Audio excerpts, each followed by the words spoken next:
Present మన జీవితంలో electric power ఒక భాగం అయిపోయింది. ఒక గంట సేపు పవర్ కట్ అయితే ఎమర్జెన్సీ వర్క్స్ అన్నీ ఆగిపోతాయి. అదే ఒక రోజు మొత్తం పవర్ కట్ అయితే ఎలా ఉంటుంది? సో ఇంత ఇంపార్టెంట్ అయినా ఈ పవర్కి మనం ఎవ్రీ మంత్ బిల్ పే చేస్తూ ఉంటాం. ఒకవేళ బిల్ కాస్ట్ ఎక్కువగా ఉన్నా సరే తప్పని పరిస్థితి కాబట్టి పే చేస్తాం.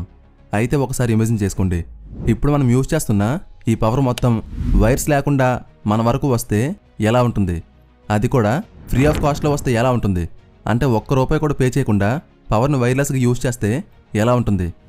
మనం రోడ్డుపై నడుస్తూ ఫోన్ యూజ్ చేస్తున్నప్పుడు సడన్గా ఛార్జింగ్ అయిపోయింది, కానీ ఆ ఫోన్ మన చేతిలో ఉంటూనే రీఛార్జ్ అవుతుంటుంది.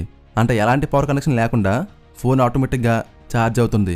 అలాగే ఒక ఎలక్ట్రిక్ కార్లో వెళ్తుంటే దాని ఛార్జింగ్ కూడా అయిపోయింది, కానీ ఆ కార్ని ఎక్కడ స్టాప్ చేయకుండా ఆ కార్ని ఛార్జ్ చేయవచ్చు. సో ఇలా మనం యూజ్ చేసే ప్రతి ఎలక్ట్రికల్ డివైస్ కూడా వైర్స్ లేకుండా పనిచేస్తూ ఉంటాయి. అది కూడా ఎలాంటి అమౌంట్ పే చేయకుండా పనిచేస్తూ ఉంటాయి. సో ఇదంతా వినడానికి ఫ్యూచర్ కోసం మాట్లాడుతున్నట్టుగా ఉంది కదా, కానీ ఈ ఐడియా ఇప్పుడు కాదు.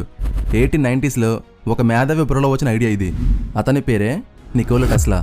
నికోలా టెస్లాకి ఒక పెద్ద డ్రీమ్ ఉండేది. అదేంటంటే ఈ ప్రపంచం మొత్తానికి ఫ్రీగా పవర్ని సప్లై చేయాలి, అది కూడా ఎలాంటి వైర్స్ని యూజ్ చేయకుండా.